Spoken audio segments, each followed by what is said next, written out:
guest up next. Now, our next guest is something that people come all over the world to research, and that is our tuatara.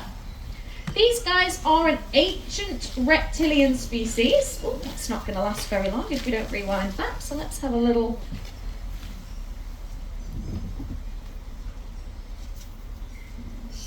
Try again. Oh, there we go. I do have a guest, a little special guest for you guys to meet, okay? And she is just about ready to say hello. This is not a fake one like the Kiwi. Okay, this is our beautiful tuatara, Hercules. Now I'm going to be bringing Hercules round for you guys, so get your cameras ready. It's a perfect opportunity to get a good photo of a tuatara up close.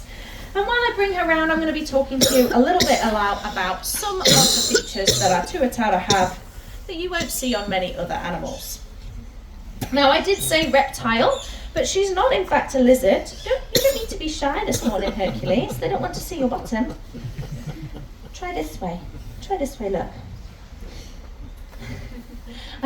She is not a lizard, okay? They actually are 4 orders of reptiles throughout the world.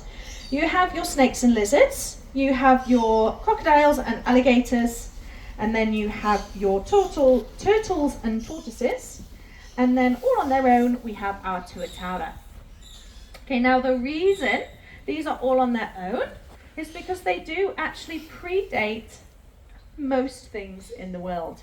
These guys actually originate from over 235 million years ago. Now, any dinosaur fans out there, like me, will know that this actually is 175 million years before the T-Rex. So these actually predate dinosaurs. That's how old these guys go back. Which is a pretty cool fact about these guys. But because of that old age, it does mean that they have some rather interesting features that most reptiles do not have. So one of the things is that these guys don't actually have ear holes. So they don't have ears the same that we do. These guys actually use quite an old form of being able to hear, which is known as bone conduction. Okay, so essentially they can just feel the vibrations in their bones, and that's how they be able to tell sound. Now these guys also have their jawbones their teeth actually fused to their jawbones. Okay, so when they get a bit older, if they've not been careful in their younger life, those teeth will have eroded away or been lost over the years, and there is absolutely no way of getting them back. So these guys then have to find more mushy foods to be able to survive on. Now, probably one of the most researched things about our tuatara is their third eye. Okay, you won't be able to see it here on Hercules because it does heal over a couple of days after they hatch from that egg. So it doesn't see the same way that most eyes do. It doesn't take images into consideration.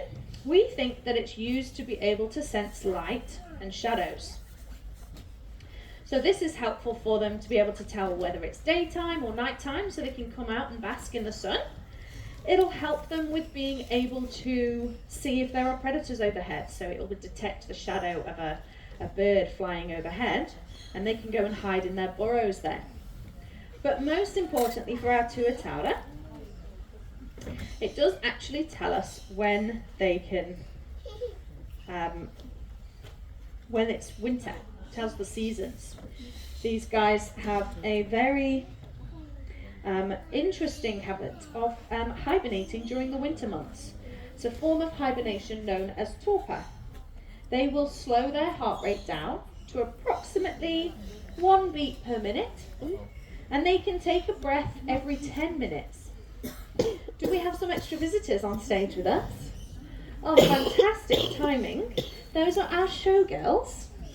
3 cheeses, brie, halloumi and pecorino, and they're there to show you how rats introduce themselves into New Zealand. So they would run along those mooring lines, off the boats and onto the shores. Now this is very important because they are the reason that our tuatara are extinct on the mainland. Okay, these guys have got a very slow way of being able to reproduce. The females will have eggs approximately, take them 5 years at the most to have them, and then once they've laid those eggs, they do absolutely nothing with them. They don't protect them in any way. Those eggs can take a further 1.5 years to be able to hatch. Now back in the day, for millions of years, that was not a problem because there was nothing happening to find those eggs.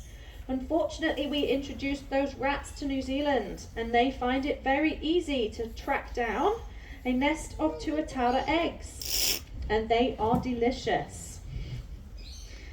Now these guys, as I said, are completely eradicated from the mainland New Zealand, so the only place you'll see them in sanctuaries like this. However, on the offshore islands, they are doing very, very well. We have managed to completely eradicate rats, possums and stoats from a large portion of those offshore islands, and we have since introduced tuatara, and they are thriving. Okay, there is currently around 80,000 of them on those offshore islands. Now, we are at capacity at the moment on those offshore islands. Okay, so that does mean that we currently can't release any more, otherwise they're going to start out competing each other for food.